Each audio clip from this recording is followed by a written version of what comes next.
السلام علیکم ورحمۃ اللہ۔ میرے پیارے بھائی آصف، آپ نے ویڈیو بھیجی ہے گالی دینے والے کی، تو یہ سارے ہی تقریباً ان مقلدوں کو یا بریلویوں کو یا جو ہمارے سننے میں آتے ہیں ان کو تو کم از کم گالی دینے کی عادت ہے۔ اب ہمارے ایک بھائی کی ویڈیو تھی جو لوہے قرآنی اور حروف مقطعات اس کے تعلق سے جو تغرے اور فوٹو بنا کر دکان اور مکان کی خیر و برکت کے لیے لگائے جاتے ہیں، اس تعلق سے ایک اہل حدیث بھائی نے کہا کہ یہ سب کام یہ ثابت نہیں ہے اور یہ درست نہیں ہے۔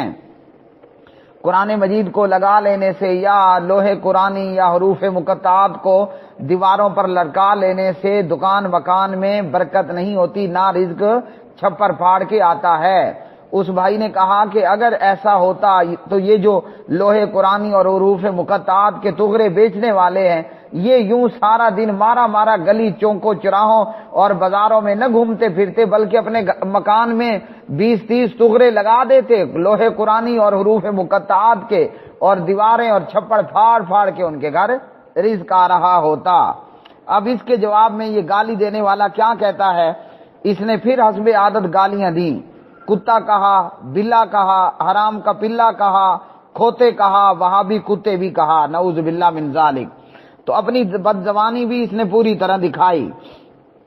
لوہے قرآنی کے تغروں اور حروف مقطعات کے اور 786 کے تغروں کو ثابت کرنے کے لیے یہ گالی دینے والا کتا، بلا، حرام کا پلا، کھوتے، کتے کہنے والا یہ بریلوی کیا کہتا ہے، واقعہ سناتا ہے شبلی کا اور بو علی سینا کا۔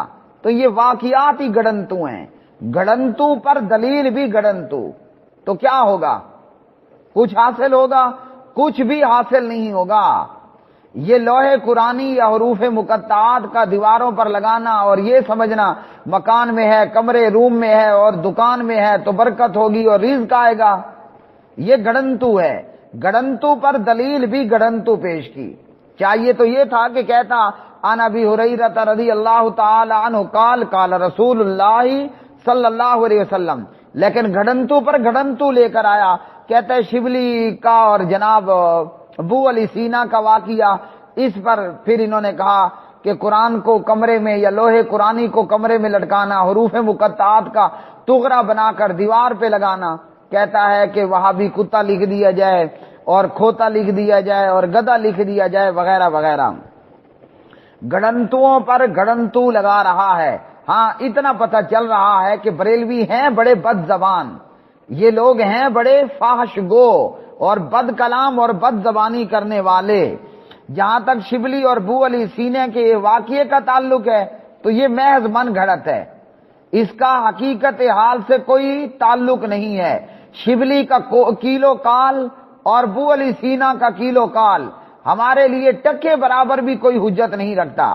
باقی کہا کہ وہابیوں نے جو ہے وہ قرآن مجید کو تکیہ بنا کر سر کے نیچے رکھ لیا، تو الحمدللہ اہل حدیث وہابی یہ گستاخی کرنے والے نہیں ہیں، یہ صرف اس کتے بلے اور حرام کے پلے کہنے والے کی جو ہے وہ الزامات ہیں اور بہتان بازی ہے اہل الحدیث پر۔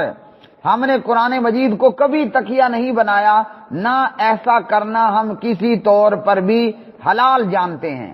ہم یہ سمجھتے ہیں کہ کوئی بھی مقدس کتاب ہے، وہ قرآن مجید ہے یا تورات ہے، آپ اس کو باقاعدہ تکیے یا رحیل پر رکھیں اور اس کتاب کا باقاعدہ ادب و احترام ملحوظ خاطر رکھیں۔ تو کتا، بلا اور حرام کا پلا کہنے والا یہ بریلوی اہل حدیث پر صرف بہتان بازی سے کام لے رہا ہے۔ رہ گیا معاملہ حرفوں کی طاقت، تو بھائی کلام اللہ ہے، اللہ کا کلام ہے اور ہم اللہ کے کلام میں طاقت مانتے ہیں، اس کا طریقہ ہے۔ آپ نے اگر اس طاقت کو اپنے فائدے کے لیے استعمال کرنا ہے تو نبی کریم علیہ الصلوۃ والسلام کی تعلیمات کو دیکھیں، افضل الذکر لا الہ الا اللہ، آپ پڑھیے اپنی زبان سے، کہیے لا الہ الا اللہ، آپ پڑھیے روزانہ فی یوم 100 مرہ، ایک دن میں 100 مرتبہ کہو سبحان اللہ و بحمدہ، سبحان اللہ و بحمدہ، آپ کے گناہ سمندر کی جھاگ مانند ہوئے، اللہ سبحانہ و تعالیٰ معاف کر دے گا۔